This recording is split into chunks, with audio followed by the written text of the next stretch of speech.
¿Estáis? Vale, Vale, ok. No sabemos qué había pasado. buenas.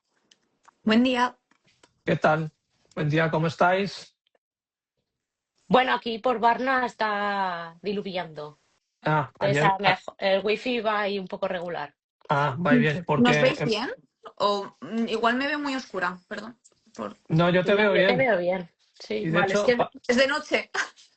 claro, Sí. claro. Bueno, aquí ayer en Madrid estuvo lloviendo durante prácticamente todo el día y también está súper oscuro. Nada, es un día, una mañana perfecta para que agarréis vuestro café o sucedáneo de bebida que tengáis y nos acompañéis en este nuevo programa del CEN. Así que si os parece, compañeras, vamos a empezar un nuevo programa, como sabéis, de nuestro podcast que se hace cada 2 semanas del Centro de Estudios Neuropsicológicos CEN, con C de ciencia y no de zopenco, de Z, ¿vale? Programa número 5, si no me equivoco ya. Como sabéis, estamos en directo, pero después se sube a YouTube y también a Spotify, ¿vale? Entonces os pondremos enlace para que lo veáis y lo podéis escuchar en el formato que os parezca más adecuado para vosotros o que os guste más. Pero os agradecemos muchísimo a todas las personas que nos acompañáis estas mañanas en directo por aquí. Tenemos un montonazo de temas por hablar, cosas que nos habéis enviado. Esta mañana me ha enviado una cosa, pero es demasiado risible y demasiado ridícula como para comentarla, pero sí que tenemos otra serie de cosas que son bastante interesantes. Bueno, que nos habéis dejado en comentarios de los vídeos anteriores. Si queréis que comentemos algún tema en particular, os vais o bien al episodio anterior en YouTube o en Spotify y nos dejáis ahí un comentario sobre, oye, ¿qué tal si habléis de este tema? O he visto esta noticia. Preguntas a nivel general, no a nivel particular. Repito, las preguntas a nivel particular son más para los programas de preguntas y respuestas, que tengo que recuperar uno, a ver si puedo hacer uno la semana que viene, si la agenda me lo permite, porque tengo ya unas cuantas preguntas acumuladas.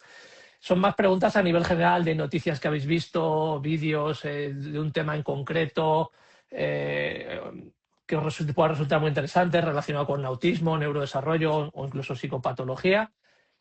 Pues nos lo dejáis en comentarios, pero no nos enviéis mensajes privados, ¿vale? Nos dejéis en comentarios de los vídeos y así no solo lo veo yo o la persona que recibe el mensaje, sino lo ve todo el mundo y puede incluso votar, ¿no? por ese tema, tanto en YouTube, ¿de acuerdo?, como en Spotify, ¿vale? En YouTube están en mi canal, Daniel Millán López. En Spotify lo podéis buscar por Centro de Estudios Neuropsicológicos, por CEN, con C de ciencia, recordad, ¿vale? Así que sin más dilación, compañeras, os dejo que digáis por dónde empezamos, porque tenemos muchísimos temas, no sé si nos dará tiempo a tratar todos. Así que empezamos por donde queráis. Yo tengo un par de vídeos preparados de cosas que me han enviado o cosas que publiqué en esta semana pasada, pero eso lo voy a dejar para un poquito más adelante. Si os parece, vamos a empezar con algunos de los temas que tenemos en nuestro listado de temas. Así que os dejo a vosotras que elijáis y que iniciéis este nuevo podcast. Adelante. ¿Los tienes delante tú, Patri? ¿Lo tienes Sí, los abierto? tengo delante. Yo iniciaría con las preguntas del vídeo anterior, bueno, del podcast anterior, porque, bueno, es una forma así de transicionar que me parece bastante orgánica. Y son bastante interesantes. Qué bien habla Patricia. Sí, sí. Es que cuando Ya, habla ya, Patricia... Es que da gusto escucharla, ¿eh? Nada más Cuando- empezar ya estoy sometida a este tipo de violencia. No, todo lo Hombre, contrario. ¿no? Es un elogio a la profesionalidad, porque luego ves otros discursos de otra gente y la Pero no diferencia vamos es a entrar ahí. la diferencia es... Pero no vamos a entrar ahí. Pero la diferencia No. es abismal. Patricia, por favor, continúa. Perdona por la interrupción. No, perdón.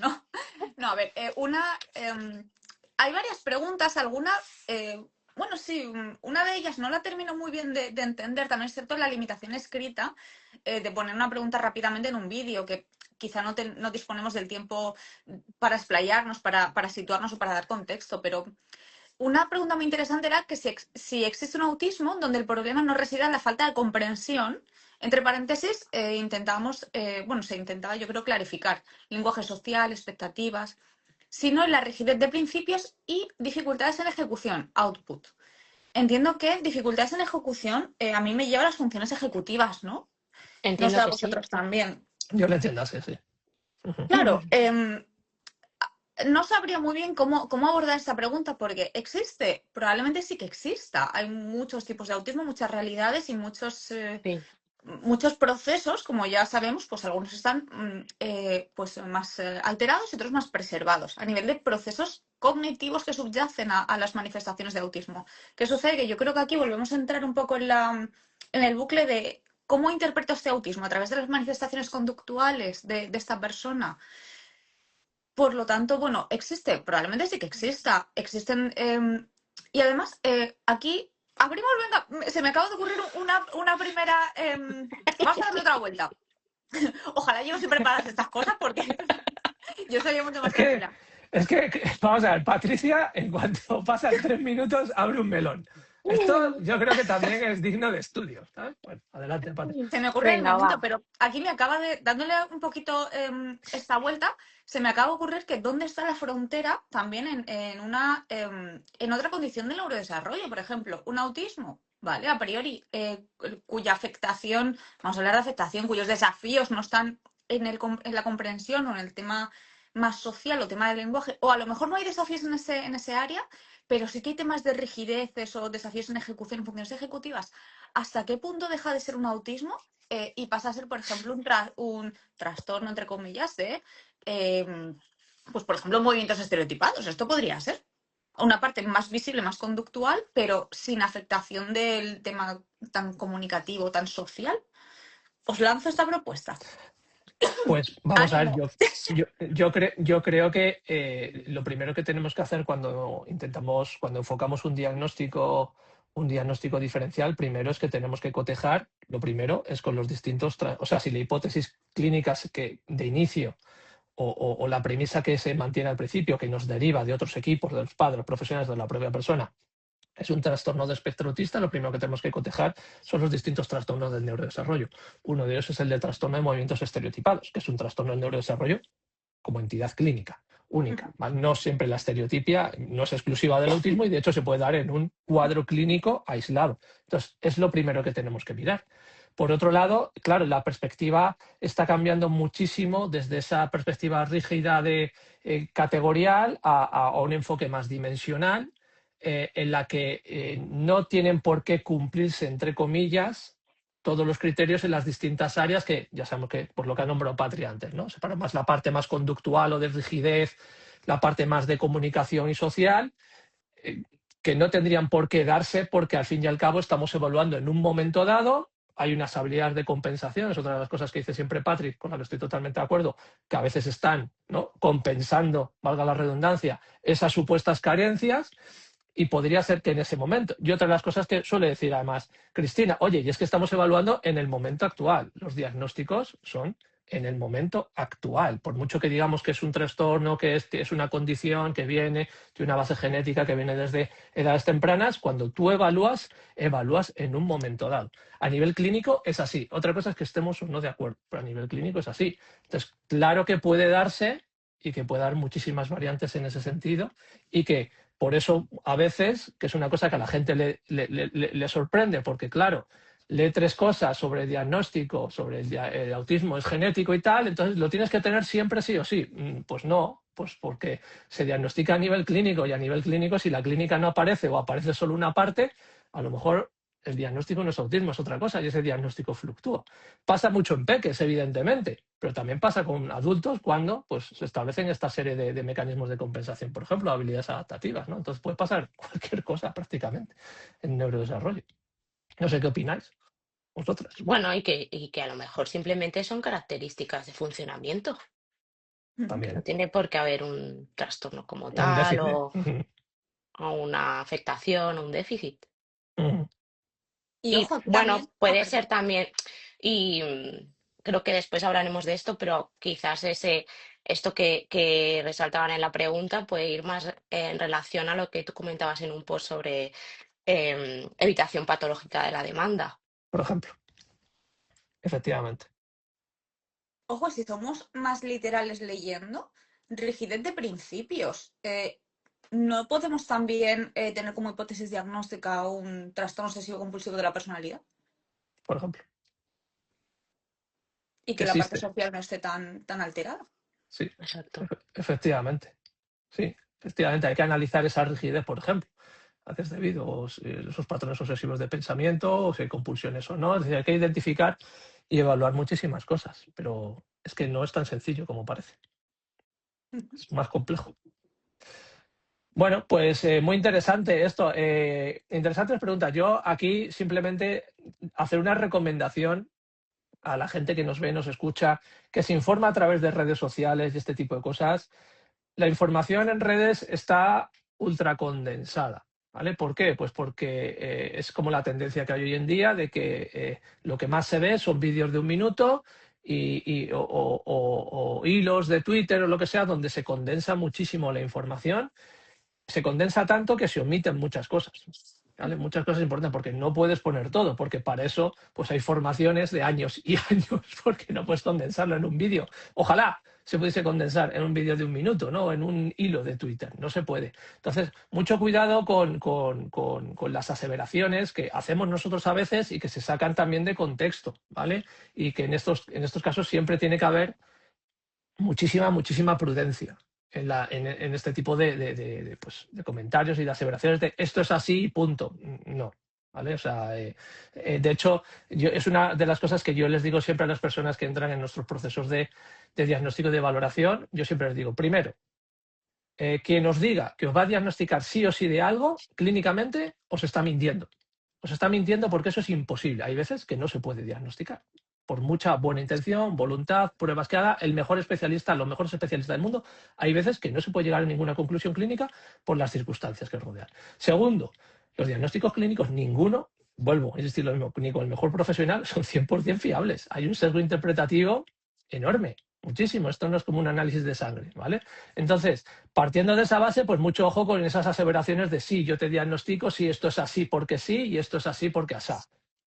Ese tipo de discurso para mí sería una señal de alarma, una red flag que se dice hoy en día, porque además incluso pues bordea la mala praxis profesional, ¿vale? Porque no podemos aseverar esto porque no se puede realmente, ¿vale? Entonces mucho ojo con esto, con esas tautologías, ¿no? De esto es así sí o sí, porque en clínica, en psicología y en neuropsicología no es tan sencillo y las cosas varían y puede haber mucho sesgo, ¿vale? Incluso con la mejor intención del mundo, ¿de acuerdo? Entonces mucho ojo con esto, ¿vale? Vale, pues pregunta súper interesante, compleja. Nos gusta que nos hagáis preguntas complejas, luego hay otras más sencillas o más repetitivas, pero da igual, las respondemos igualmente. Venga, compañera, ¿por dónde seguimos entonces ahora? Vale, la siguiente pregunta no es una pregunta, es un concepto. Nos lanzan el concepto de evitación patológica de la demanda. Vale.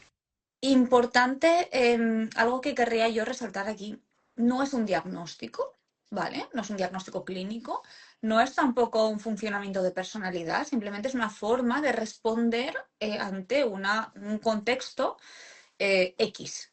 Tampoco ante un contexto específico, sino ante un contexto que a la propia persona pues, le resulta, puede ser aversivo incluso, puede ser no anticipado, puede ser que le produzca desgaste, puede ser incluso que esta persona esté en un colapso, en una crisis.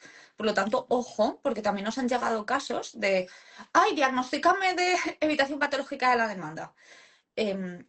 Y no es un diagnóstico. Tampoco es exclusivo del autismo. Tampoco quiere decir algo que decimos mucho, ni están todos los que son, ni son todos los que están. O sea, el que estemos ante un perfil de evitación patológica de la demanda no significa que estemos en una condición del espectro autista, ni en un TDAH. ¿Vale? No son ni exclusivos, ni excluyentes, ni propios. Es una descripción de un funcionamiento X en una situación concreta. Hasta aquí mi aportación. Cris, Bueno, yo Cris. creo que al final, que sí, que ya voy. Ah, perdón. Pensaba que me estabas esperando a mí, ¿sabes? No, Entonces no, yo decía no, algo. no. Vale, No, pues no, no, no. vale, No, pues que al vale. final, bueno, yo creo que esto, resumido, no deja de ser una descripción de un comportamiento, ¿vale? Y como a día de hoy nos gusta mucho poner nombre a todo, pues hemos querido describir un comportamiento de una demanda que sucede en una situación concreta o en un contexto concreto o de una persona en concreto que produce ansiedad a la persona que recibe esa demanda.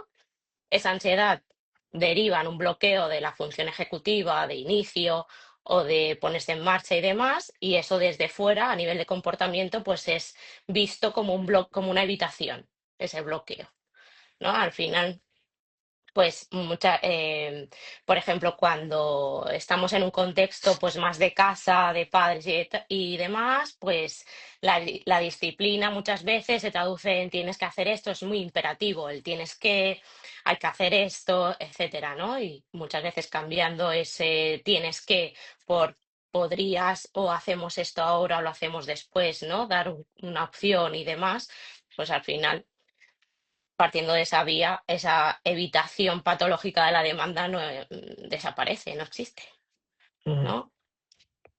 Yo creo que un poco el resumen es este, que al final no deja de ser una descripción de un comportamiento que se ve y que se Sí. observa. Y creo que aquí la aportación que quiero hacer yo a lo que estáis diciendo vosotras es que para mí me resulta muy peligroso reducir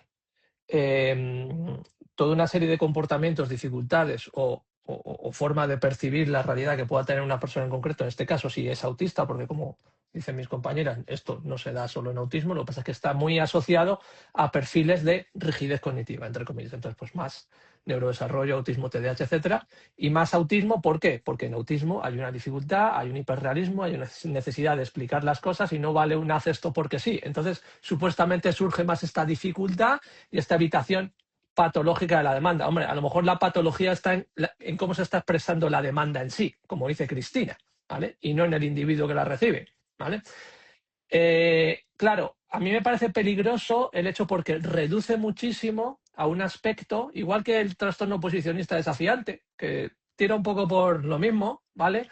Sí. Reduce un poco el comportamiento a una respuesta única del individuo sin analizar el contexto, como si se diese absolutamente en todos los contextos. Ojo, es posible que se dé en todos los contextos porque son todos los contextos, pero luego resulta que cuando tú analizas, y yo he analizado algunos de los estudios que se han hecho especialmente en el Reino Unido, estamos hablando de perfiles autistas en los que no hay una implementación clara ni buena de la estrategia básica que hay que hacer en intervención autismo, que es estructura, anticipación y predictibilidad. ¡Ostras, qué casualidad! Y surge una evitación patológica de la demanda. Hombre, es que es una respuesta del individuo autista ante un caos en todos los sentidos. No, pero siempre hacemos lo mismo, nuestra rutina siempre es igual. Y, oye, ya, pero tiene una agenda, tiene una anticipación visual. No, pero sabe ya lo perfectamente sabe. lo que tiene que hacer, pero ya lo sabe. Hostia, son las respuestas estas que nos dan ahí en el corazón. Siempre las mismas, ¿no? Claro, cuando tú analizas esto, pues dices, ostras, es que nos hemos saltado la base, estamos construyendo la casa por el tejado. Entonces, claro que surgen cosas, pueden surgir estas cosas, especialmente en peques, y cuando ya son preadolescentes, pues otra serie de trastornos o condiciones que pueden surgir, por ejemplo, en muchos casos estudios que se están empezando a hacer, ciertos estudios longitudinales, así os puedo poner luego uno, de esos perfiles, antiguos perfiles diagnosticados con PDA, que eran autismo, luego sí, luego PDA más TEA, luego ya solo el TEA, de repente, especialmente en niñas, acaban con trastornos de la conducta alimentaria. Hostia, qué casualidad. Bueno, pues no es casualidad, es que precisamente no estamos atendiendo a una, vamos a hablar de sintomatología TEA o necesidad de esa estructura de esa anticipación, hostia, que está ahí como una de las bases de la sintomatología autista, de los criterios clínicos. Haz caso a eso, no es solo para identificar los diagnósticos, es para actuar sobre esas bases de esos principios patológicos. Es que ni siquiera en eso actúas. Claro, pues al final surgen estas cosas, o sea, surgen relaciones, el individuo va a reaccionar, ¿vale? De una forma u otra. En perfiles más tipo TA3, pues, ¿qué surge? Pues estos perfiles de rechazo, de aislamiento, o se ha vuelto más autista y más rígido, y en otra serie de perfiles, pues suelen surgir esta serie de cosas, más cosas de tipo de personalidad, o por ejemplo, tipo traumáticos o trastornos de la conducta alimentaria. No es casualidad, es que no se está atendiendo a la base de la intervención en autismo. Simplemente. Y por eso me parece muy peligrosa esta etiqueta. Y cuando me dicen, no, yo tengo este diagnóstico, lo que decís, esto para empezar no es un diagnóstico. Ni siquiera se está utilizando en el Reino Unido, donde ni siquiera es oficial, es semioficial, por así decirlo. Pero esto no está reconocido, ¿vale? En ningún sistema de clasificación. Entonces, ojo con esto, porque al final está ocultando algo. Volvemos un poco a lo mismo, ¿no? Está ocultando la base, y si no atendemos a la base, va a surgir un PDA, va a surgir un TCA, va a surgir un vete tú a saber un qué, ¿vale? Y luego nos echaremos las manos a la cabeza, ¿no? Bueno, es que creo que es importante. El diagnóstico y los criterios clínicos están para algo, están para identificar y trabajar en base a ellos. Luego más cosas, pero en base a ellos. Si no atiendes a la rigidez cognitiva, que es una de las áreas, de las dos áreas de diagnóstico de autismo, entonces ¿qué rayos estás haciendo en la intervención? Si no trabajas en eso y en la comunicación, ¿para qué ha servido el diagnóstico? Es que es absurdo, ¿no? No te inventes etiquetas distintas, es que no hace falta, es que es innecesario, ¿no? Entonces, bueno, ojo, cuidado con esta serie de etiquetas que son muy llamativas porque, como explican conductualmente, ¿no? Es que el niño es que tiene una evitación patológica. Y dices, ¿cómo le explican las cosas? Esto se hace así porque sí. No te anticipo nada, te cambio la ruta.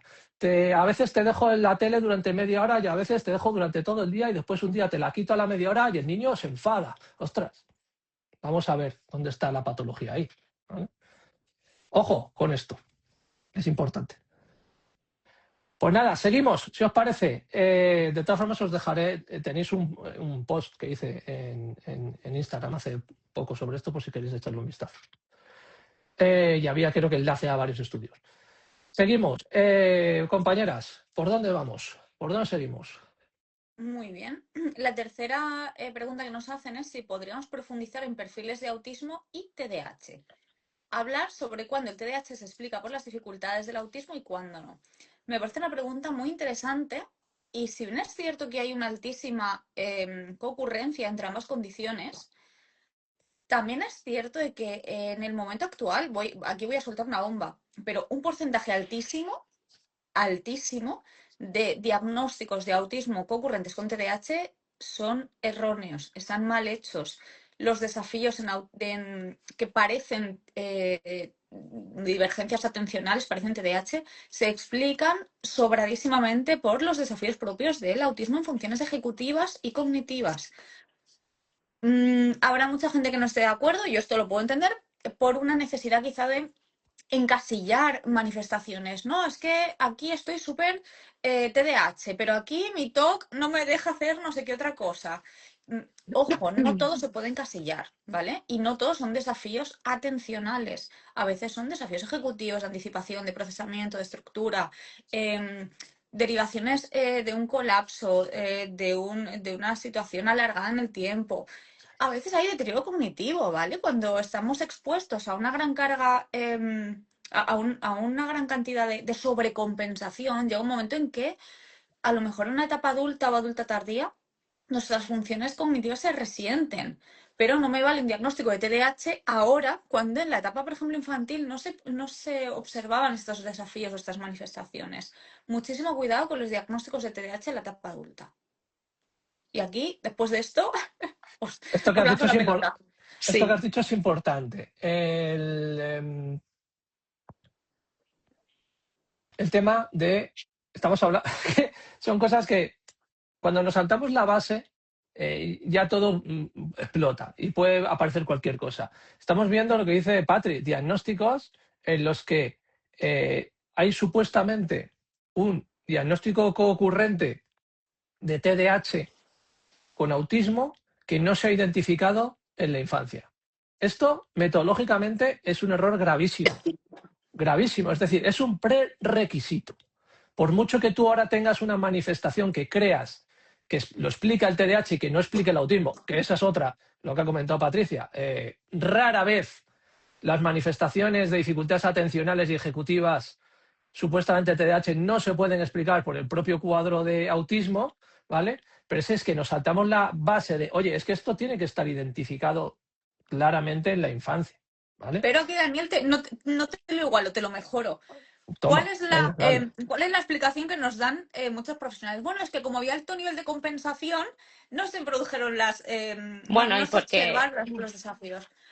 Y porque también aquí se quedan también con la parte de no tiene por qué darse las manifestaciones a nivel conductual, ¿no? O observables durante la infancia, a pesar de que puedan existir esos procesos, ¿no?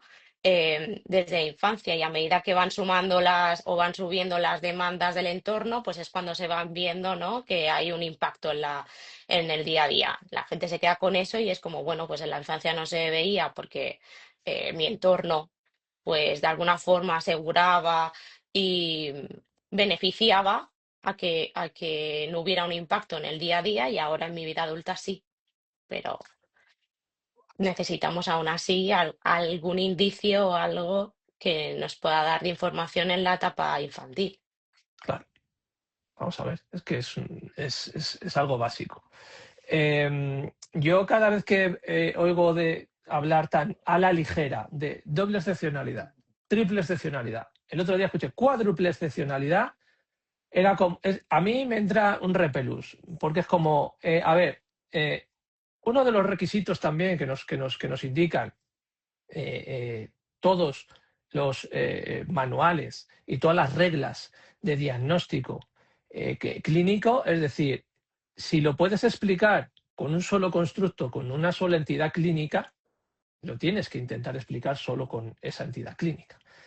Y yo lo que digo es que rara vez nos encontramos con perfiles en los que sea necesario, y muchas veces incluso lo vemos una vez identificado el diagnóstico, cuando hemos hecho intervención. Es decir, después de a lo mejor 30, 40, 50 sesiones de diagnóstico que hemos hecho durante 2, 3 meses, iniciamos intervención, y en esos casos a veces, pero muy pocas veces, vemos que, bueno, quizás haya algo más que no explique el cuadro principal, porque estamos interviniendo, estamos implementando toda esta serie de medidas y funcionan, no es que no funcionen, no tiene por qué funcionar mal, pero no funcionan como esperamos, porque puede ser que haya algo más que solo se ve en la práctica clínica, no en el diagnóstico. Esta es otra, ¿vale? Que también a veces me hace muchas veces en plan de, ostras, ¿cómo la han hecho si han visto a esta persona 2 veces? ¿Vale?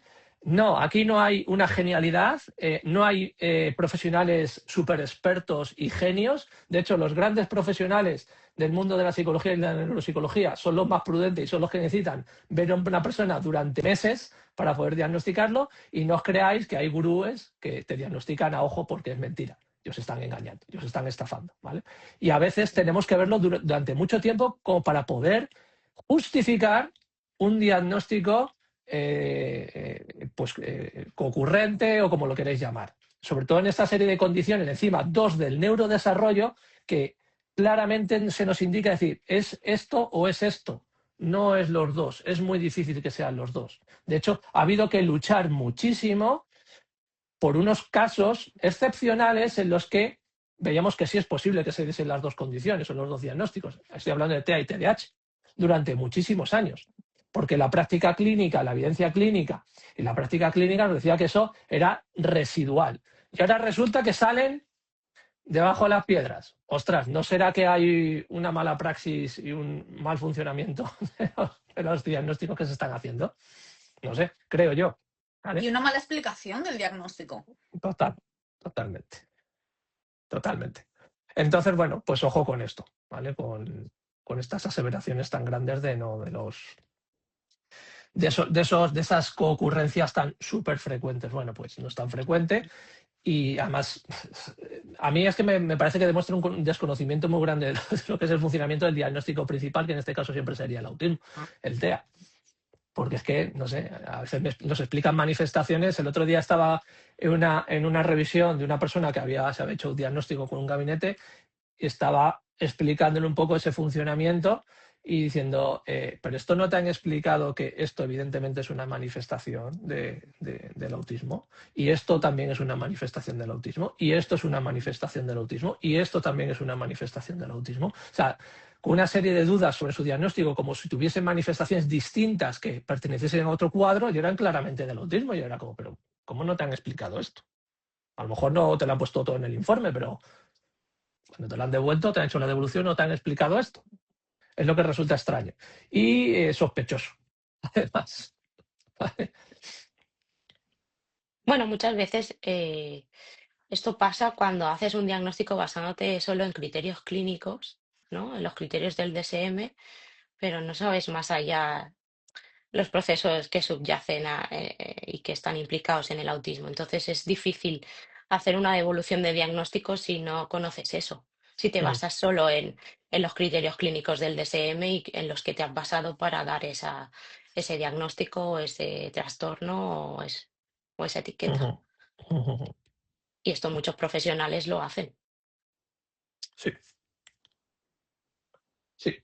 Lamentablemente es una parte que se desconoce poco, eh, y creo que se mezclan conceptos que están en la cultura popular de la gente que puede estar aquí, por ejemplo, con nosotros viéndonos ahora en directo, que ven los programas después, sobre condición, neurodivergencia, este tipo de cosas, y lo que decimos muchas veces, ¿no? Creo que forma parte de la praxis profesional cuando hacemos divulgación el aclarar bien toda esta terminología y toda esta serie de conceptos, que se utilizan prácticamente como sinónimos o como sustitutivos cuando no lo son, cuando cada uno tiene una función. Cuando hablamos del trastorno espectro autista, o hablamos de la condición autista, hablamos de la sintomatología, de la patología, o hablamos de procesos neuropsicológicos subyacentes.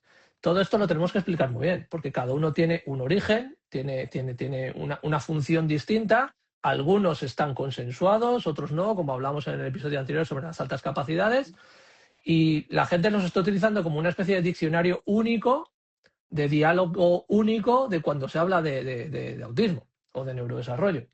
Y no lo es. No lo es.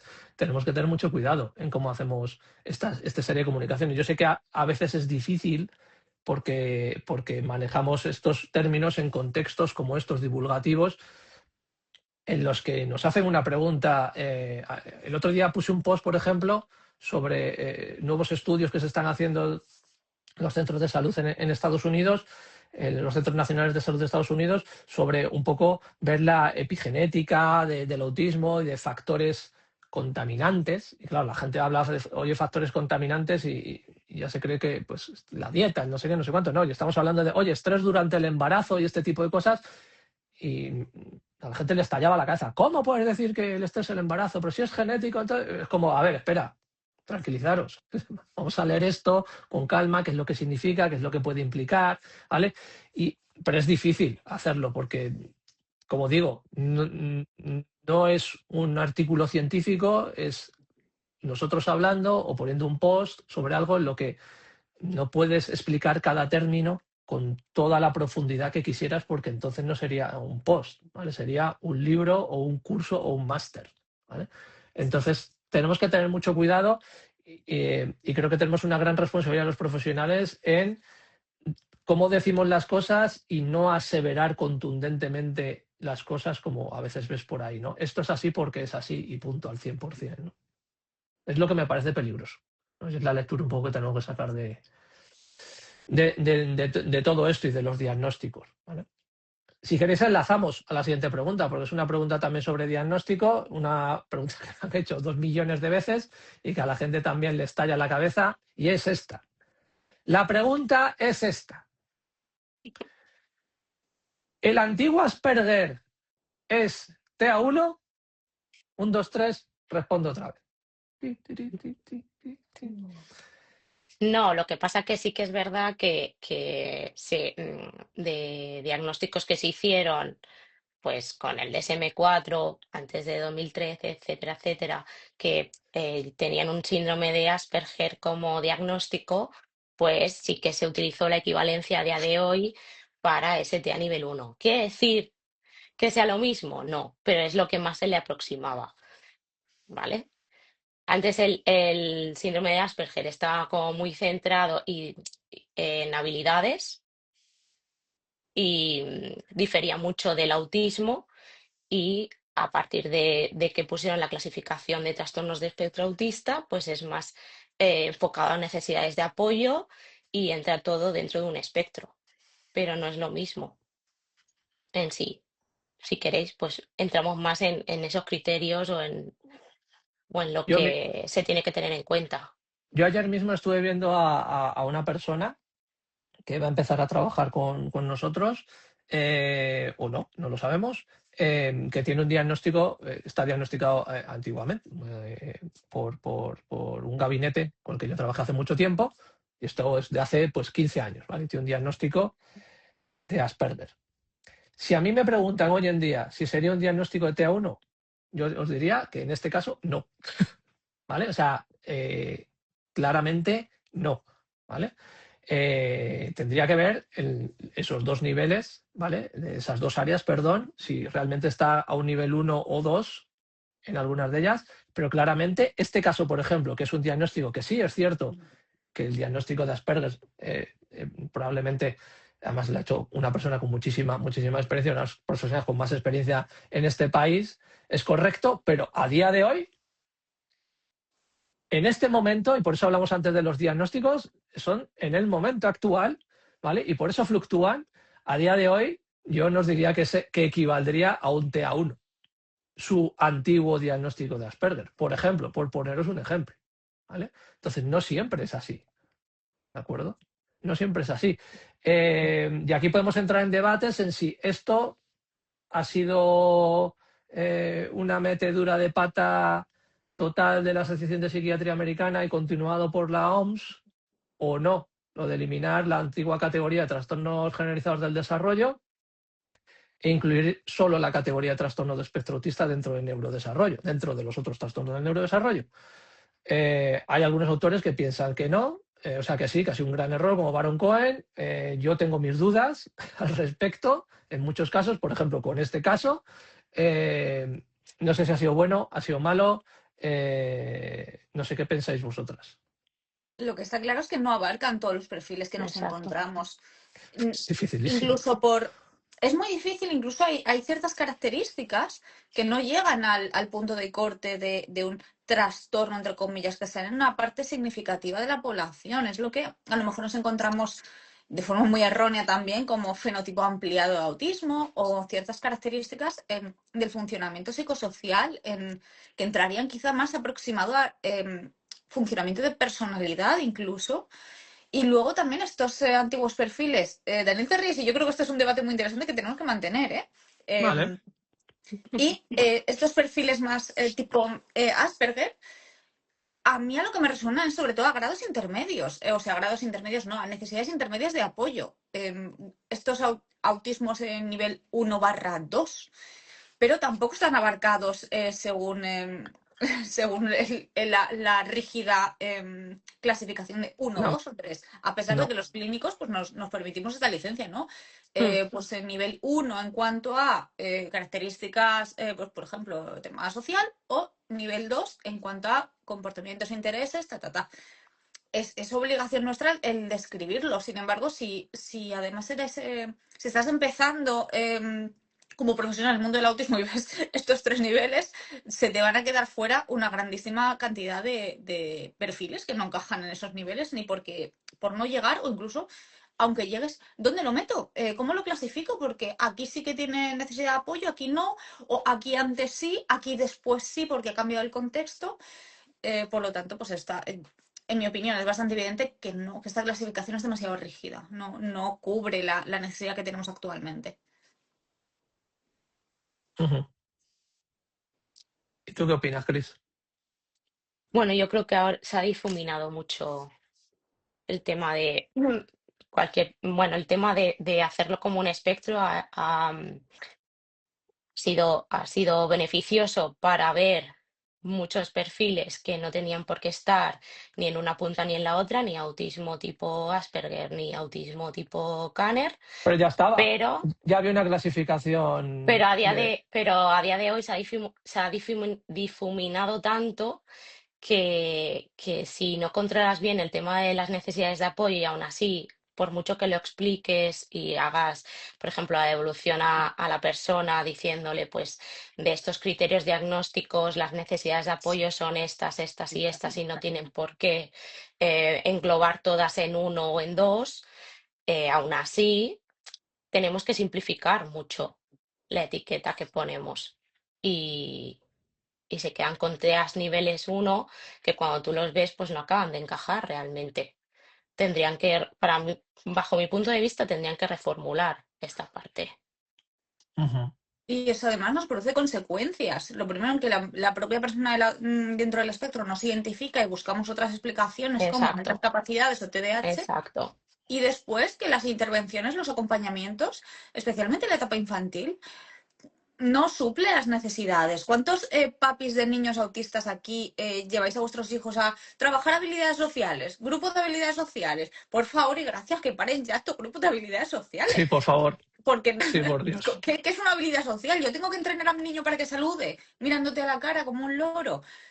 Pues a lo mejor no hace falta, no es necesario. Podemos trabajar otro tipo o acompañar a otro tipo de contextos. Pero claro, esto es producto de lo que nos estamos encontrando. Yo quiero pensar, porque quiero ser optimista, y a mí la ciencia, ya sabes que me gusta muchísimo, quiero pensar que es una forma de transicionar hacia una aproximación dimensional. Y estamos pues como a un medio camino en el que no, pues ni lo de atrás nos vale, ni hemos llegado a lo de delante.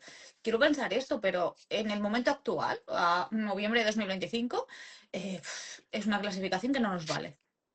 Mm. Sí, el otro día me preguntaron, ¿y entonces el autismo atípico dónde lo dejamos, Daniel?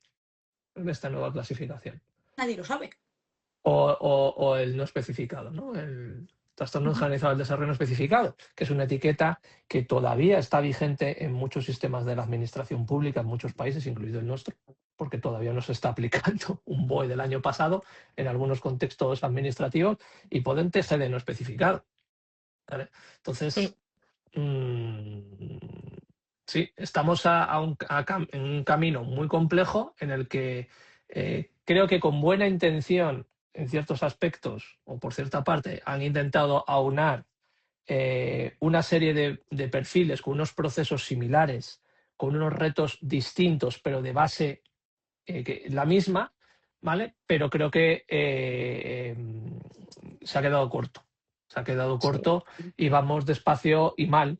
Y pues todavía con mucho retraso con respecto a las necesidades que tenemos identificadas hoy en día y que, como dice Patri, es una de las razones por las que proliferan las multietiquetas, porque no encajo en ninguna de estas, ¿vale? Porque no vamos más allá un poco de esa parte de la sintomatología clínica y no andamos más en cosas que ya sabemos, pero que sí es cierto que hay que investigar más. Entonces, bueno, pues efectivamente, es algo que es complejo.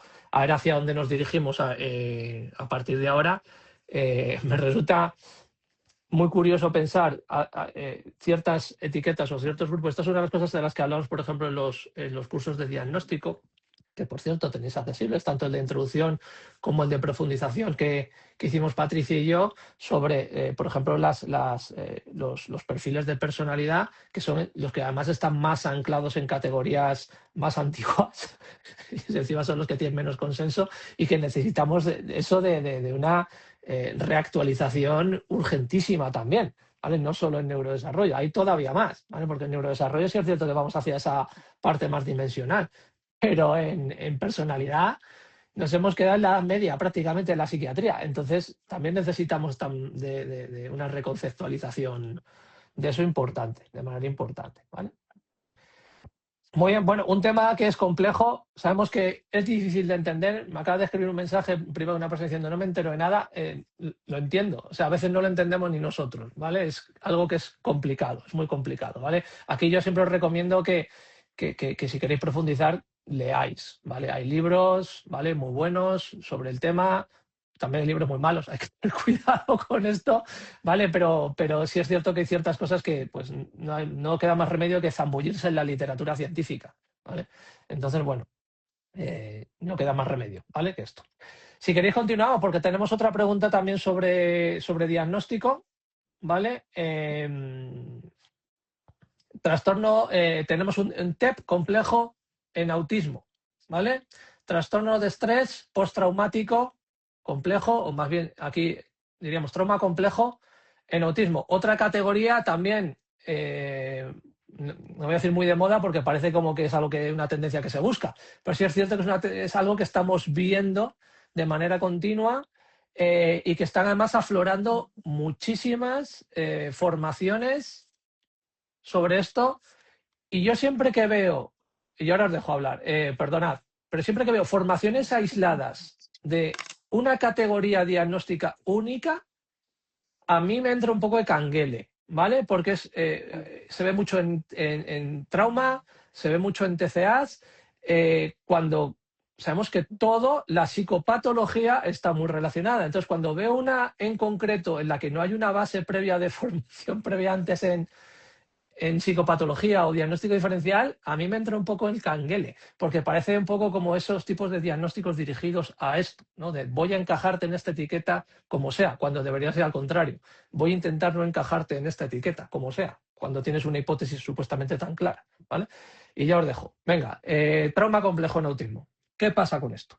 Que ojo aquí con esto que has dicho, que no quiere decir que de todo, o sea, de todo tengamos que ser especialistas. No, Pero no. sí que si te especializas en neurodesarrollo, en trauma, en trastorno de la conducta alimentaria, tienes que saber todo lo que, todos aquella sintomatología o aquellas manifestaciones a nivel de conducta o aquello más a nivel clínico puede ir relacionado o se puede dar a la vez o se puede confundir con eso que tú te estás especializando.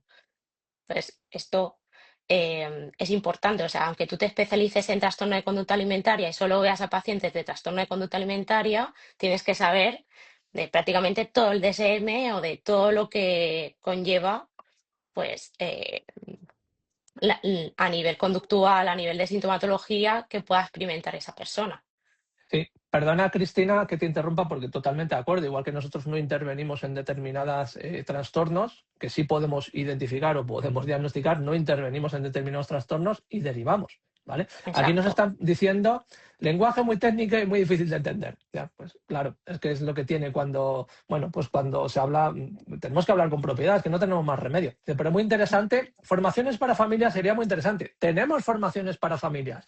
Iros al Instagram del CEN, del Centro de Estudios Neuropsicológicos, y ahí tenéis no una, sino varias formaciones precisamente para familias, ¿vale? No tenemos solo formaciones para profesionales, también tenemos formaciones para familias. Están disponibles para que las podáis ver de manera síncrona, que queda muy técnico, pero más llanamente en diferido cuando vosotros queréis, porque está grabada, lo podéis ver, ¿vale? Entonces tenéis varias formaciones sobre autismo, neurodesarrollo, ¿vale? Intervención con peques, con adultos, con adolescentes, las tenéis en el Instagram del CEN, ¿vale? Las tenéis ahí los enlaces, ahí tenemos pocos posts, tiene poca pérdida. Yo entiendo que a veces entráis en perfiles como los nuestros, que tenemos un montonazo de posts y os podéis perder, pero en el CEN está todo muy estructuradito, hay poquitas posts y esos posts son de los cursos, ¿vale? Pues ahí tenéis información sobre cursos, tanto para profesionales como para familias, ¿vale? Y si hay alguno que no está, que no hagan petición.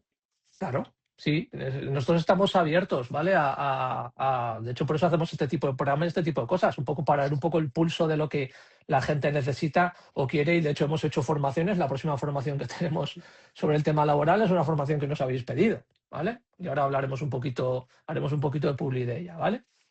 Pero venga, volvemos, si os parece, al tema del trauma complejo.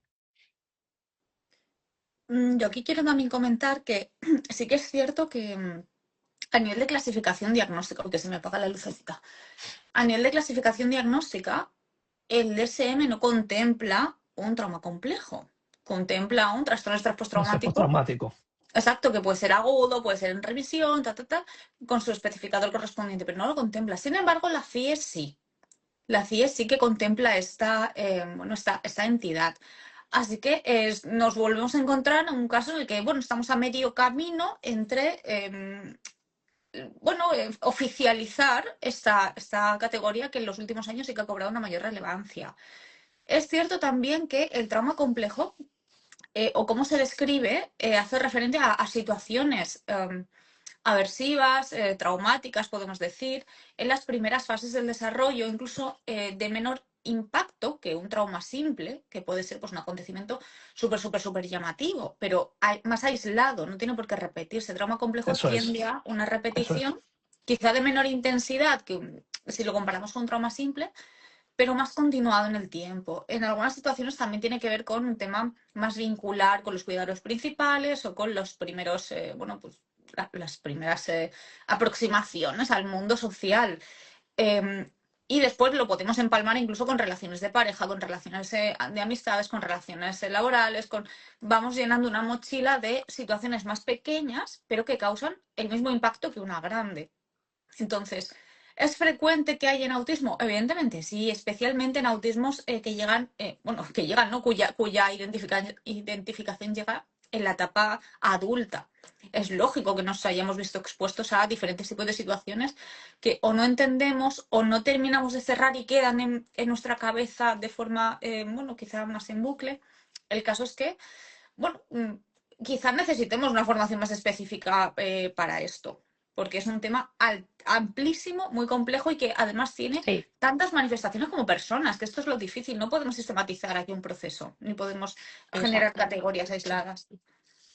Sí, nos están preguntando aquí por el Instagram. Es Centro de Estudios Neuropsicológicos. Siglas CEN, C de ciencia.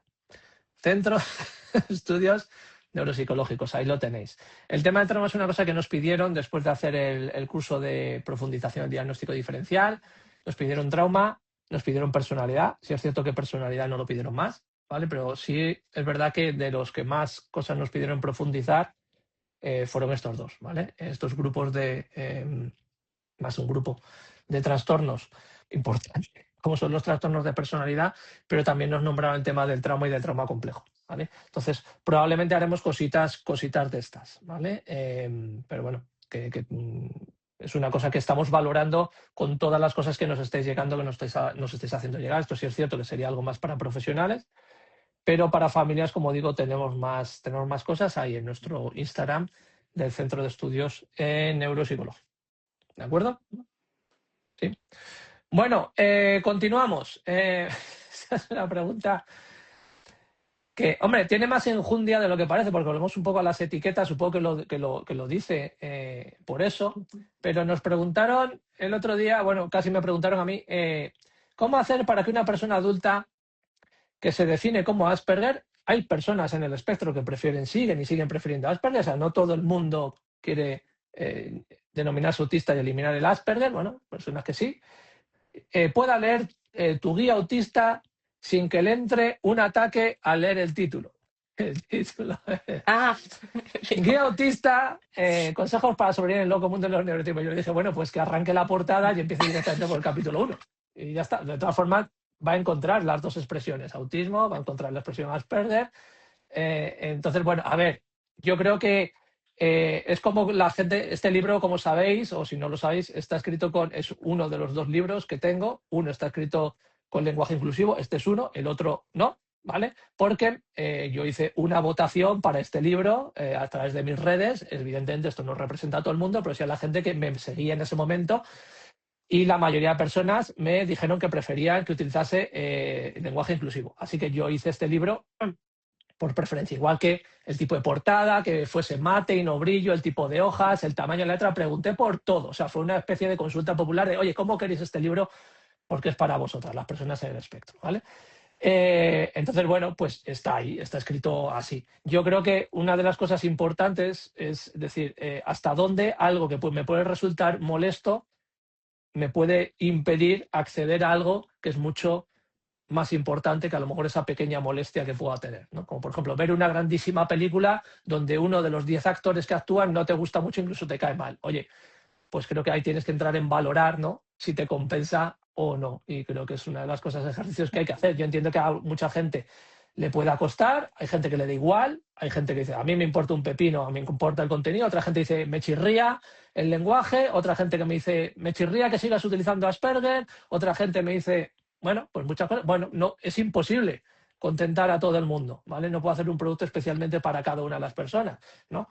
Entonces ya aquí es valorar, oye, si te compensa o no el contenido que puedes obtener con eso, ¿no? Nosotros a veces, por ejemplo, que leemos mucho material científico, a veces yo me leo cosas que no están ni en inglés. Bueno, pues tengo que hacer una traducción ahí, ¿me compensa o no esforzarme en hacer esa traducción?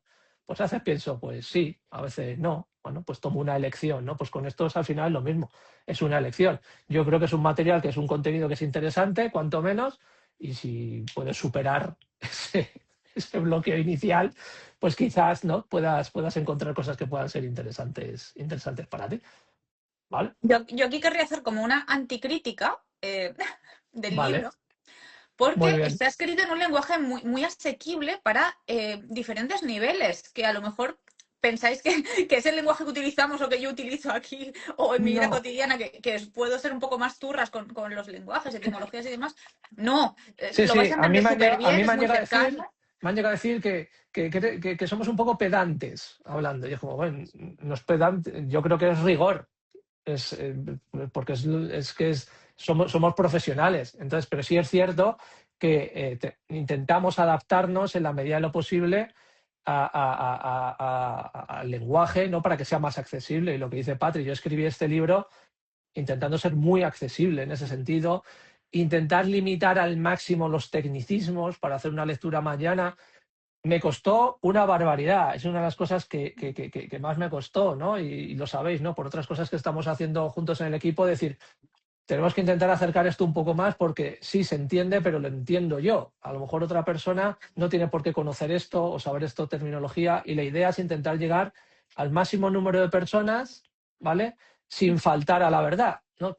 Que es una de las cosas que hablo yo siempre, ¿no? De podemos reducirlo hasta el punto de decir, no, aquí ya estoy obviando algo y casi es mentir, ¿vale? Entonces, intentar encontrar ese equilibrio es complicado. Es una de las cosas más complicadas cuando escribimos, porque ahora mismo hablamos y a veces pues, lo hacemos mejor o peor, pero es en directo, ¿no? Y entonces no lo podemos evitar. Pero cuando escribimos y vamos revisando, claro, vas viendo cosas y decir, ostras, esto a lo mejor dicho de esta forma, o sea, es complicado entenderlo, ¿no? Quizá tenemos que hacerlo, redactarlo de otra forma para que sea más accesible, ¿no? O que no genere tanta duda o se entienda bien, ¿no? No genere. Y es complicado, hay veces lo conseguimos y a veces que no lo conseguimos, ¿vale? Y entonces entiendo que, bueno, pues una persona me lo dijo también hace nada en un post, es que es demasiado técnico, ¿no? O ahora no lo acaban de decir, es que es muy difícil de entender, es muy técnico. Es complicado. Si fuese sencillo, no estaríamos aquí, para empezar, ¿no? Porque es algo que es complejo, ¿vale? Entonces, lo intentamos y agradecemos que nos digáis, si no lo decís con educación, claro, si no, pues nos responderemos, cuando a veces nos pasamos, ¿no? Y a lo mejor somos excesivamente técnicos y no se entiende y le daremos vueltas para intentar hacerlo más accesible, porque, claro, no todo el mundo puede tener y ni tiene el conocimiento, los estudios o la experiencia que podemos manejar nosotras. Pero es complejo, aún así, aunque lo reduzcamos, esto es difícil, es muy complejo, ¿vale? El neurodesarrollo, la psicología, la psicopatología, son temas que son complejos, ¿vale? Sí. Bueno, el otro día os vamos a poner un vídeo, ¿vale? Vamos a hacer cómo hago esto. Os voy a ver si puedo dar la vuelta a la pantalla para compartiros. El otro día me mandaron esta noticia, ¿vale? A ver, que tengo aquí el soporte del teléfono. Me envió esta noticia de esta gran conferencia, por supuesto, ultracolorida, ¿no? El gran avance trascendental del tratamiento del autismo, ¿vale? Os voy a poner un vídeo, no sé si se oirá bien, de todas formas, si no en edición, ¿vale? Os insertaré el vídeo, ¿vale? Cuando lo veáis el vídeo grabado, os insertaré el vídeo para que sea mejor. Voy a intentar poner el vídeo a ver qué tal se oye, porque, vamos a ver, esto no tiene desperdicio. Vamos, estas cosas que surgen y que campan continuamente por todos lados en el mundo. Esto es en Barcelona, ¿no? El 14 de noviembre, dentro de nada, ¿vale? Os voy a poner el vídeo de esto y os vamos a comentar lo que dice este señor. ¿Es usted el padre, la madre, la tía, la abuela de un niño autista? ¿Es usted un profesional de la salud que ve niños autistas? Yo soy el doctor Eduardo Sholkov, yo soy ex profesor asociado de Medicina de Familia Clínica en Northwestern University en Chicago, Illinois. Soy ex director de la División Materno-Infantil del Hospital del Condado de Cook.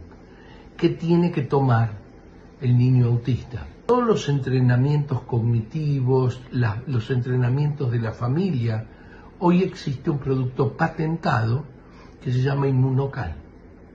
Y usted me va a decir por qué remarco la palabra patentado, porque nadie lo tiene que probar. Cuando yo hablo de un jugo que fabriqué yo, y que no tiene ninguna prueba, ni científica ni no científica, yo le digo, tenés que probarlo a ver si te sentís bien. En el caso del Inmunocal, esto no es cierto. En realidad el Inmunocal tiene una patente, como la metformina tiene una patente para la diabetes. Yo nunca tomé metformina, sin embargo la prescribía, y todavía hoy la recomiendo para la diabetes. Bueno, imagínense que en Estados Unidos el Inmunocal tiene una patente para el autismo, trata el autismo. Claro, no es un medicamento, si es que tiene muchas más ventajas, porque no es un medicamento, es lo más parecido a la leche de pecho de madre no desnaturalizada que existe en la Tierra. Por eso se hizo un estudio randomizado, doble ciego, controlado, de chicos autistas, con Inmunocal y sin Inmunocal, con un placebo. Y en este estudio se demostró que el Inmunocal mejora la socialización, mejora los problemas desadaptativos del niño, incluso mejora muchas reacciones desadaptativas del niño. Les pido que lean la patente, que se la traduzcan del inglés, para que usted vea la importancia que tiene esto en el tratamiento del autismo hoy, siglo XX-XXI. Les agradezco mucho y no dejen de darle a cada niño autista el Inmunocal. No necesitan probarlo. El Inmunocal está probado por estudios y tiene por eso una patente que dice que trata el Inmunocal. ¿Cuántas personas habrán apuntado? Ahí. Pues, a ver, estas cosas, claro, llaman muchísimo la atención. Evidentemente, muchísimas familias, especialmente aquellas familias que con un diagnóstico reciente, aquellas familias que están en esa fase probablemente provocada por una mala comunicación del diagnóstico de, oye, vamos a descubrir de, oye, ¿y si pudiese no tener autismo? Y, por supuesto, como todos los sacacuartos y gentuza y vendehumos y no se me ocurren más calificativos, a ver si nos van a censurar el vídeo de Instagram, todo lo adorna de un mensaje de, además es natural, lo más parecido a la leche materna y tiene muchísimos principios. O sea, no solo sirve para el autismo, sino que en general pues es la releche, ¿vale? Claro, pero Bueno, te dan luego el toque de yo sé mucho porque he elaborado un estudio randomizado de doble ciego. Ojo aquí, no dice la bueno, muestra. la ¿Cuántas muestra, personas? ¿Dos? la Y que seguro muestra, que el propio estudio dice que se tiene que confirmar en más casos, que a lo mejor la muestra son 10. la muestra y el estudio os lo voy a poner yo porque lo tengo, ¿vale? Y la muestra fue un ensayo pequeño, ¿vale? Una muestra de 40 personas, si no me equivoco, ¿vale?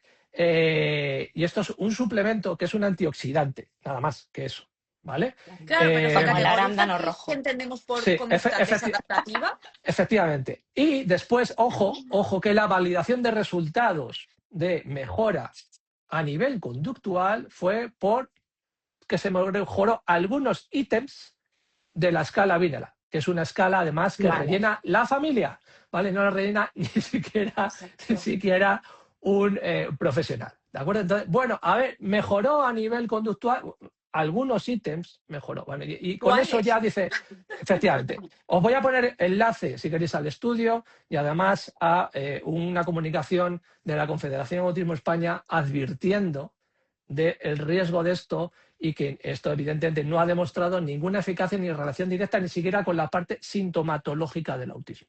Y siempre digo, cuando se intenten vender algo, una señal de alerta clara sobre autismo, sobre un suplemento, lo que sea, es que va a la sintomatología del autismo, a la conducta. El niño va a estar más tranquilo, va a estar más atento, va a estar menos irascible, ¿vale? Es como cuando dicen, no, es que le cambié la dieta y está más tranquilo. Probablemente si tuviese gases y ahora no los tiene, evidentemente está más tranquilo, igual que me pasa a mí, por ejemplo, siempre me pongo yo, por ejemplo, con la lactosa, claro, ¿vale? Entonces, ojo con esto porque proliferan sin parar este tipo de cosas. A mí me parece alucinante. Esto hay una Pues se le cuenta. dé cabida a esto. Sí, hay una cuenta en Twitter que se llama, si no me equivoco, Stop Pseudociencias, que se dedica a denunciar toda esta serie de eventos que además que se producen muchas veces en espacios públicos, es decir, no en espacios privados, sino en espacios públicos, subvencionados con nuestros impuestos.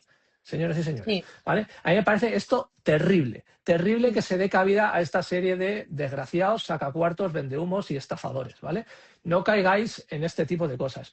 Hice un estudio, claro, un estudio que, por cierto, está dirigido, ¿sabéis por qué? Por la farmacéutica que comercializa ese medicamento. Es que es la releche, Dios mío, es que de verdad, es que son cosas que es que tienen tanta jeta, pero se aprovechan, o sea, de la vulnerabilidad y la desesperación de las familias. Esto de verdad debería estar penado muchísimo más, de forma mucho más importante en el Código Penal a nivel internacional, ¿vale? Esto es una auténtica barbaridad. Este tío es un representante de esa farmacéutica que se lleva X de cada producto que vende. Es que está clarísimo. El producto la ha fabricado una farmacéutica y encima no tiene validación científica de ningún tipo, ¿vale? Y su estudio da vergüenza. Lo voy a poner aquí, si queréis os lo leéis, ¿vale? Os voy a poner el enlace para que lo leáis. Yo lo he leído, es auténtica vergüenza, ¿vale? Entonces, es que han hecho un estudio y ya está. No, vamos a analizar esto. ¿Vale? O sea, el estudio con poquísima población, con perfiles autistas de todo tipo, diagnósticos clínicos, otros no, otros a ojímetro, otros en estudio. Resultados. Pero todos mejor. Mejoras en algunos ítems de una escala que rellena las familias, como, pero Dios mío, pero qué vergüenza es esta. Es que es absolutamente vergonzoso. Y están proliferando, y este me lo enviaron el otro día un padre, si no me equivoco, pero probablemente habrá más, porque además esta gente sabe moverse por ciertos grupos de WhatsApp y de tal, donde sabe, bueno, pues que hay personas, ¿no? Antifarmacéuticas, anti no sé qué, y entonces se van un poco, ¿no? Con esos grupos, ¿no? Conspiranoicos y este tipo de cosas, y se mueven ahí, ¿no? En el subterfugio, pero como digo, es que algunos casos, no sé si en este caso es así, incluso están en ambientes, en espacios públicos, lo que me parece alucinante, ¿no? Que con nuestro dinero público se dé cabida, ¿no? A esta serie de charlatanes y de sacacuartos, ¿no? Entonces, bueno, mucho ojo con esto. Ahora en el vídeo, en edición, insertaré bien el vídeo para que lo podáis ver, y en los comentarios, o sea, en la caja de descripción, ¿vale? Del vídeo, os pondré tanto el enlace al estudio como a la comunicación que hizo Autismo España sobre la comercialización de este antioxidante para el tratamiento del autismo, ¿vale? Sí, nada. No sé si queréis comentar algo más sobre esto. No mucho más. No tengo palabras. Bueno, al final parte de esto que hacemos también es como un poco em, proteger a las familias, informar a las familias para que sepan lo más posible de autismo y que puedan ver que esto no tiene validez ninguna. Sí, a mí hay Porque al final los trata de imbéciles. Sí, totalmente. O sea, esto es, o sea, se está riendo en vuestra cara. Es alucinante y además está consumiendo energía, recursos, esperanzas y enfoque que debería ponerse en otro lado. A mí esta parte, por lo que nos toca, no deja de preocuparme, y siempre lo digo un poco porque el otro día me lo dijeron, ¿no? Otra familia, ¿no? En cómo comunicamos el diagnóstico y qué acompañamiento damos, cómo explicamos ese diagnóstico, especialmente a las familias, ¿no? De peques, que hace que puedan caer en esta serie de cosas, ¿no? El otro día volví a tener un encuentro con una familia que me explicaron que el diagnóstico se lo dejaron en un sobre en recepción, ¿no? En donde habían hecho el diagnóstico, ¿no? Este tipo de cosas, ¿no? Y no era época pandemia ni nada de esto, ¿no? Que tampoco tiene excusa, porque las videoconferencias están desde hace mucho tiempo. Y creo que aquí seguimos teniendo una responsabilidad muy grande los profesionales de cómo damos esa comunicación. Evidentemente, si hay una negación de la familia, ¿no? A veces es complicado, ¿no? O el impacto es muy, muy, muy fuerte, pero creo que nuestro lenguaje, cómo lo comuniquemos, cómo expliquemos qué es lo que sucede, es una puerta hacia un camino o hacia otro muchas veces, ¿no? De buscar, ¿no? Esos recursos, esas intervenciones o perder tiempo, dinero, energía, esperanzas, ¿no? En esas otras direcciones de esta gente, ¿no? De estos sacacuartos, ¿no? Y creo que por nuestra parte tenemos que hacer más hincapié, ¿no? O poner un porcentaje más alto en el cómputo global de, oye, ¿cuánto tiempo dedicamos al diagnóstico? A cómo lo comuniquemos, ¿verdad? ¿No? Y de cómo digamos las cosas, cómo acompañemos a las familias para evitar esta serie de cosas, que a veces incluso haciéndolo incluso lo mejor que podamos, ¿no? Pues yo recuerdo el caso de un padre que me dijo una vez en una devolución de diagnóstico lo de entonces mi hijo no va a jugar jamás conmigo al fútbol, ¿no? Cosas así, ¿no? Eso era pues una representación, ¿no? de una verbalización, ¿no? de un pesar muy grande y de una desesperación, ¿no? Y de un enfoque a lo mejor comprensible, pero que podía llevarle, ¿no? a un camino, ¿no? Inadecuado de intervención, ¿no? De foco, ¿no? de hacia dónde ponemos las energías, ¿no? Y darle la vuelta para intentar enfocarle hacia un camino difícil, muy difícil, pero más objetivo y más plausible en cuanto a resultados, en cuanto, oye, ¿no? que podemos hacer muchas cosas, ¿no? Y no de esa desesperación de voy a confiar en el agente externo que me resuelva la situación, que puede ser el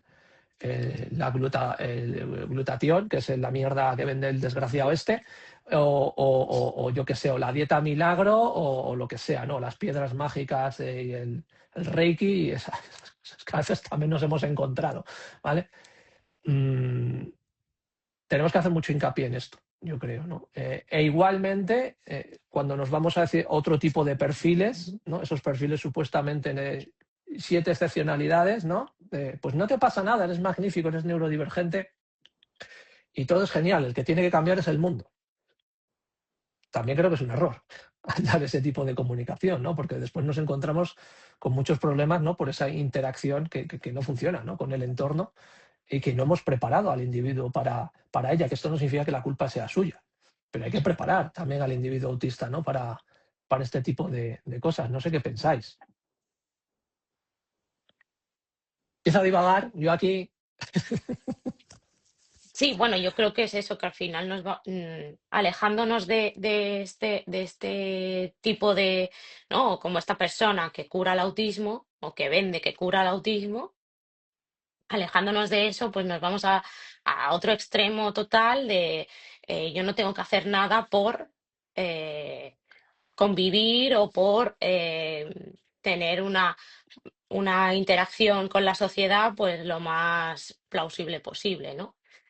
Bueno, yo creo que aquí al final radica en lo mismo, en la falta de información o en categorizar cualquier conducta con un nombre. Se simplifica muchísimo cuando hacemos eso y entonces al final, pues lo que radica es desinformación. Bueno, sigue estando desinformada esa persona aunque esté en el otro extremo. Desinformada y también desatendida. En cuanto a que el malestar no se va a eliminar ni se va a reducir, porque aunque no queramos interactuar con la sociedad, no podemos vivir en una cueva. Tenemos que ir a trabajar, tenemos que pagar facturas, tenemos que hacer cosas. Por lo tanto, bueno, es extremadamente complejo este tema. Bueno, pues vamos a hablar, si os parece, de otro de los vídeos que puse el otro día. El otro día estaba viendo una serie que os recomiendo. Me preguntaron, está en Disney+, Disney Plus, en España, no sé, en otros países. Es una serie que han hecho el dúo cómico Pantomima Full, ¿vale? En la que se llama Entrepreneurs, en la que, bueno, pues son una pareja en la que uno de ellos es un ultrapijo inútil de la vida, un niño de papá de toda la vida que ha fracasado en todo lo que su padre ha invertido porque es un gañán y un vago, y se encuentra con un gurú, hablando de sacacuartos, se encuentra con un gurú de estos que da charlas, ¿no? de motivación, ¿no? y de todo esto. Esto es algo que está muy de moda, ¿no? Bueno, pues estos que además que siempre detrás hay una estafa piramidal, ¿no? Como el Yados y toda esta gentuza, hablando de gentuza, ¿no? Y en la serie hay un momento hay un momento, os pondré ahora en edición el extracto, sabéis que no funciona, a ver, es este vídeo, ¿vale? Lo tenéis en mi perfil de Instagram. Estás en buenas manos. En Cucú somos expertos en publicar autores enfermos. Estáis legitimados para hablar de salud mental. ¿Qué mejor enseñanza general que vuestra experiencia subjetiva? La salud mental pega un pelotazo. Hay mucho negocio en la gente que necesita ayuda.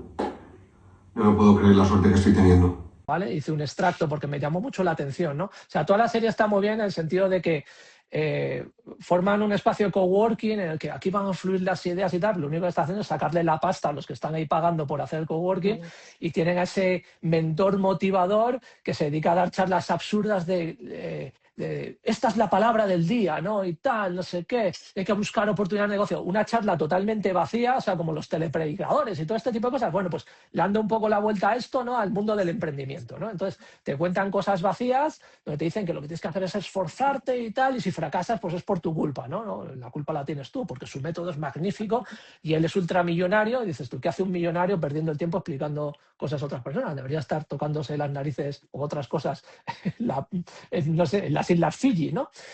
Pues no, está ahí porque es un sacacuartos, ¿no? Y entonces, bueno, pues en uno de los capítulos, ¿no? Una persona cree que se va a morir y entonces le propone que escriba un libro sobre su experiencia de coach de que se va a morir, ¿no?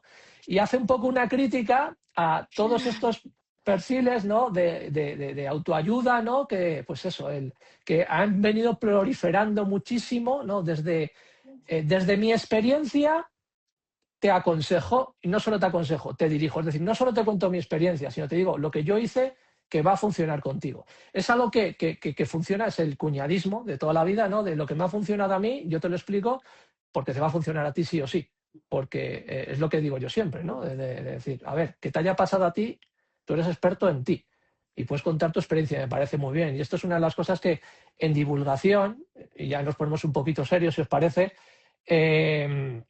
a mí me parece importante, ¿no? No mezclar la experiencia personal que tienes e intentar generalizar a ese grupo de gente con la que tú crees que te identificas o te has autoidentificado o incluso te has identificado con un diagnóstico, porque es extremadamente peligroso, ¿vale? Hablar de esto, ¿no? Y entonces en el vídeo dice eso, dice, ¿qué mejor enseñanza que vuestra experiencia subjetiva? Es que lo dice así claramente.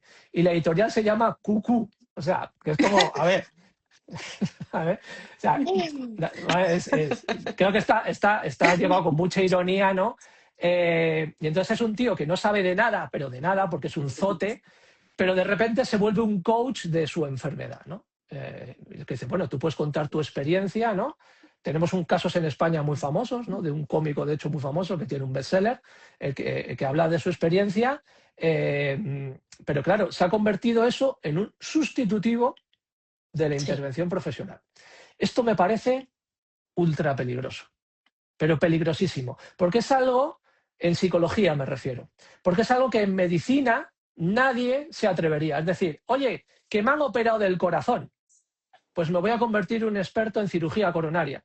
No. Exacto. Tú eres el paciente. Tú tendrás tu o te voy a experiencia. dar tips para que no O te voy a dar tips, efectivamente. No, es decir, no tengas un infarto. Tú tienes una afección cardíaca que necesita una intervención quirúrgica, ¿por quién te dejas intervenir? ¿Por alguien al que ha intervenido que no tiene conocimientos de medicina, que ni siquiera tiene la carrera de medicina, no la especialidad, sino la carrera de medicina, o por un cirujano coronario con experiencia? Pues en psicología, lo siento, pasa lo mismo. Es decir, la experiencia está muy bien y hay que compartirla. Y yo siempre animamos a que, en nuestro caso, por ejemplo, las personas en el espectro cuenten sus experiencias, cómo la han vivido, pero ojo con tomar eso como un sustitutivo de la atención profesional. No sé qué opináis. Y ojo también que con esta aproximación, creo que estamos enfadando o podemos enfadar a una cantidad muy grande de personas que están rentabilizando un diagnóstico clínico. De bueno, yo acabo de recibir tal diagnóstico. Lo primero que voy a hacer, por supuesto que sí, es ponerlo en Instagram. Patricia Peña no sé qué, zasca, autismo. Esto, o autismo, TDAH, ojo, un trastorno de personalidad no lo pongo. ¿Por qué? Porque claro, pues se ve socialmente, claro, quizás no esté tan bien acogido. Hoy, espérate, dentro de 20 años se da la vuelta. De hecho, esto se lo está explicando una persona el otro día, que tenía un diagnóstico de personalidad. Digo, esto hace 20 años, el autismo era un estigma.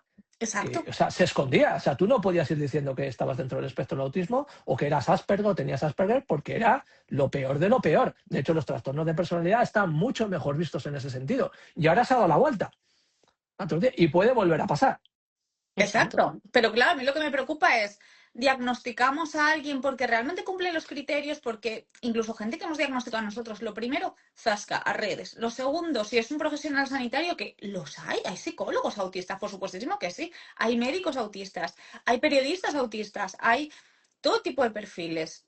Pero claro, ya me pongo el simbolito y ya me convierto en un experto en primera persona de esta condición. Y esto también es peligroso, porque no sé si entre esta mañana y ayer lo discutía por LinkedIn con una familia.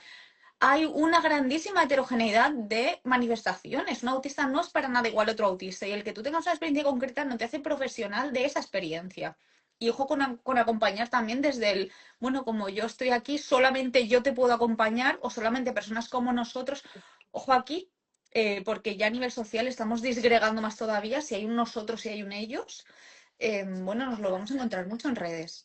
Sí, de hecho hay numerosos estudios muy rigurosos acerca de la peligrosidad de la intervención desde el punto de vista de yo tengo esto mismo, he pasado por esto mismo e intervengo contigo con eso, ¿vale? De hecho, en muchos casos es contraproducente. Y yo siempre lo digo, nosotros en nuestro equipo tenemos a 2 personas neurodivergentes, pero están en nuestro equipo no por su neurodivergencia, sino porque son muy buenos profesionales, muy formados, con experiencia y que se siguen formando, no porque sean neurodivergentes, ¿vale? No lo digo yo, lo dicen esas dos personas de nuestro equipo, ¿vale?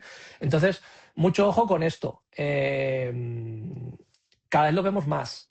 Se está vendiendo, de hecho, desde algunos sitios, que solo es buen profesional aquel que también, además de profesional, tiene o es esto otro.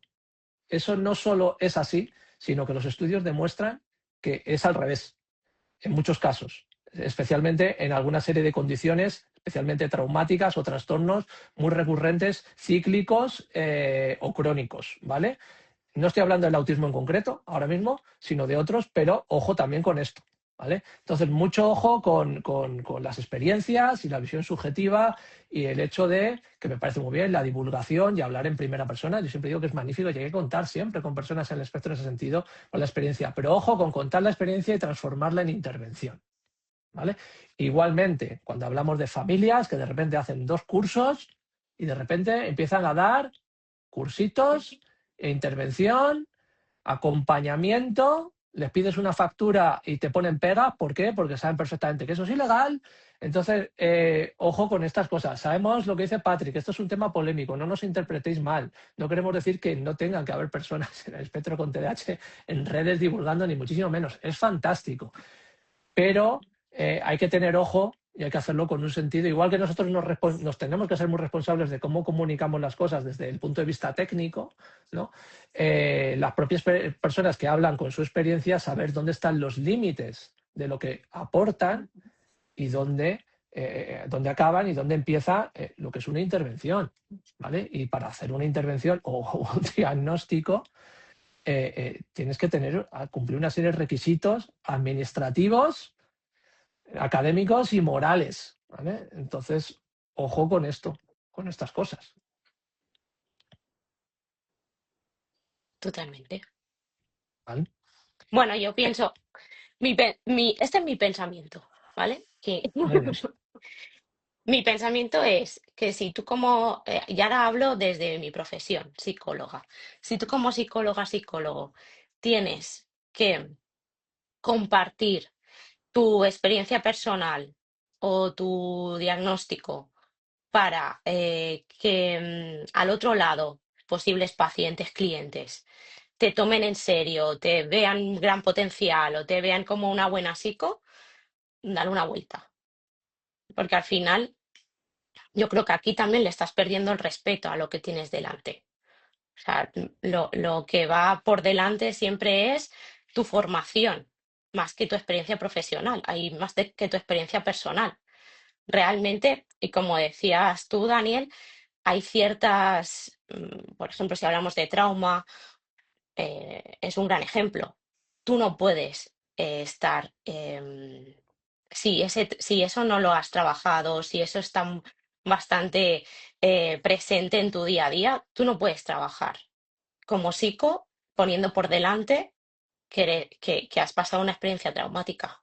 Sí, porque además Es, lo que es dice, faltar a la ética, al código lo, lo que, deontológico. lo que dice es contrario al código deontológico para empezar, o sea, es un artículo clarísimo que se incumpliría del código deontológico, y además es que la posibilidad de revivir experiencias internas y que dirijas la intervención en base a tu experiencia interna está ahí. Y a veces es difícil y cuando pase esto, lo moral y lo ético, la praxis correcta sería derivar. Es decir, oye, he personalizado esta intervención. Personalizar las intervenciones en base a experiencias personales es contrario al código deontológico de cualquier profesión clínica, no solo la psicología, también la medicina o también la fisioterapia, ¿vale? Porque, claro, la posibilidad de que tú pienses que, ostras, esto que me ha pasado a mí pasa, está ahí, ¿no? A mí me comentaron, porque pasa mucho, por ejemplo, en intervención en traumas, por ejemplo, a nivel de relacional, de pareja especialmente, que de repente pues estaba una persona trabajando con una psicóloga y la psicóloga, en vez de darle herramientas, explicarle los procesos psicológicos que hay detrás de esto, dijo, a mí me pasó lo mismo y con mi ex, y fue, a ver, ¿qué coño me estás contando de tu ex? ¿Vale? Es decir, esto es una barbaridad. Y el hecho de que un psicólogo, su único recurso, o un recurso principal, como dice Chris, sea el enganche emocional a través de yo es que pasó lo mismo que tú, dice mucho de su poco manejo, experiencia, conocimiento profesional, ¿vale? Porque primero es contrario a la ética profesional y segundo es que dice de ti que, oye, qué pocas herramientas tienes que tienes que recurrir a tu experiencia personal, ¿vale? Entonces, esto, mucho ojo con esto. También, como digo, está muy en boga creer que si sabes de esto es porque lo has vivido. A mí una cosa que me parece hasta cierto punto, lo comentamos con una de nuestras compañeras neurodivergentes, que dijeron, oye, qué buena es esta persona, claro, es que es autista o es TDAH o es algo de neurodesarrollo. Esto es un insulto para esa persona. Es como, no tiene nada que ver que haya estudiado, se lo haya trabajado, lleve 20 años trabajando, 10 en esto, haya visto no sé cuántos pacientes. No, es que le viene dado porque también está diagnosticado de esto. A mí me parece hasta cierto punto, como digo, insultante. ¿Vale? Me pongo un poco en su punto de vista, desde su experiencia, y digo, ostras, me parece insultante. O cuando me dicen a mí eso de, Daniel, qué bien nos entiendes, ¿no? ¿No será que eres autista también? Eso que parece un elogio, en realidad a mí me parece ofensivo. Decir, vale, entonces da igual que lleve 20, 22 años trabajando en esto, ¿no? Es que, como soy autista, pues lo tengo ya y me viene dado, ¿no? Y me recuerda mucho, y hago una analogía a un comentario que hizo Ed Sheeran en un programa de televisión, que le dijeron, ¡jo! ¿Qué talento tienes? Claro, es que con ese talento que tienes no me extraña que hayas triunfado. Dice, no, talento nada. Dice, mira, te voy a poner la primera grabación que hice. La puso en directo y era una mierda, desafinado, tocaba fatal. Ese tío se la ha tenido que currar una barbaridad, pero una barbaridad para llegar a donde está. Y a él le parece un insulto que le digan que tiene talento. No, que me lo he currado, un huevo, oiga, ¿sabes? Es que no, es que las cosas no son así, ¿no? Entonces, mucho ojo con esto, ¿no? Con lo que dice Chris, ese tipo de mensajes en los que nos venden el hecho de que solo así obtendrás una buena intervención empática y que cumpla las dos cosas, ¿no? Pues no. Y aquí rizamos más el rizo porque no sabemos si esta persona tiene diagnóstico, por mucho que lo ponga en redes, o cómo se ha hecho ese diagnóstico. O que está si aparte- recuperada. Por ejemplo, que es algo que ha dicho Chris, ¿no? Hay trastornos que son crónicos, recurrentes, que son muy cíclicos, que crees que estás bien y de repente vuelves a estar mal. Hablo de, bueno, pues no de autismo en concreto, pero sí de otras Puede ser condiciones. trauma, puede ser un TCA, puede ser por muchas ejemplo. cosas. Efectivamente. Pero especialmente en el caso de las neurodivergencias, hay personas que se autoidentifican, hay personas que dirigen, que dirigen intervenciones o dirigen evaluaciones que a sí mismos se autodiagnostican o se identifican o ellos mismos hacen el diagnóstico. Por lo tanto, ojo aquí, esto es muy peligroso. No sabemos la procedencia de ese diagnóstico. Exacto. Efectivamente. A ver, aquí al final lo único que os podemos recomendar es que, primero, indaguéis que sean profesionales, que estén titulados. Para ello, lo más fácil y sencillo que podéis comprobar es pedir el número de colegiación. Y en el colegio donde estén esos profesionales tienen que tener su titulación. Si un licenciado, un graduado con el máster o lo que sea, para poder ejercer. Eso es lo básico. ¿Vale? Si no tienen eso, ya directamente ahí no entréis. No, es que estoy estudiando, es que a veces veo y me meto en currículos, no, estoy graduado en psicología en tercero y está ejerciendo y dices, esto es ilegal, o sea, ¿cómo puedes estar haciendo esto? Y Ojo, no. o soy graduado en otra cosa, pero tengo un máster en altas capacidades y ya te diagnostico altas capacidades. Sí, Por sí, favor y gracias. o hago diagnósticos y lo firmo como psicopedagogo. Y es como, no, no, esto no puede ser, esto sería un Te lo diagnóstico igualo. O te psicoeducativo. paso un formulario online y a partir de ese formulario te devuelvo un diagnóstico que no es oficial y aparte te saco una pasta gansa. Sí, Que los tenemos. efectivamente. Me han hecho este diagnóstico. No es un Sí, diagnóstico. ¿Cómo ha sido? No, rellené un formulario. Ah, pero un formulario de qué? No, un Google Forms y yo iba complementando y me dieron este diagnóstico. No te han visto la cara. ya, Y los hay. efectivamente. Entonces, bueno, si os parece, lo dejamos aquí, ¿vale? Que llevamos ya Una hora y media. Una hora y media. Tenemos muchos quehaceres ahora. Muchísimas gracias, familias, por estar ahí. Como os digo, tengo que editar este vídeo un poquito más. A lo mejor tardo un poquito más porque tengo que introducir esos vídeos que os he dicho que hemos comentado aquí en edición. No creo que tarde mucho, pero a lo mejor me lleva un poquito de tiempo. Entonces, a lo mejor este vídeo no está hasta mañana, quizás. Intentaré que esté hoy, pero a lo mejor esta mañana no lo tenéis disponible. Y como siempre digo, ¿queréis que hablemos de algún tema? Pues nos lo dejáis en comentarios de ese vídeo, ¿vale? En este próximo vídeo que suba a YouTube y también a Spotify, nos lo dejáis en comentarios y si queréis podemos hablar de esos temas que nos propongáis, ¿vale? Pero si podéis dejarlo en esos enlaces, ¿vale? No, envíanoslo por privado porque así lo tenemos un poco recogido y lo podemos ver las tres, lo podemos ver directamente las tres y no tenemos que estar indagando, ¿no? En distintos canales, ¿vale? Que a veces nos perdemos un poquito, ¿de acuerdo? Pues nada, muchísimas gracias por estar ahí, muchísimas gracias Patricia, muchísimas gracias Cristina y a vosotros familia, muchísimas gracias por estar aquí en directo y nos vemos por aquí, por las redes. Cuidaros mucho y que tengáis un buen jueves. Hasta Un saludo. luego. Gracias. Chao. Adiós.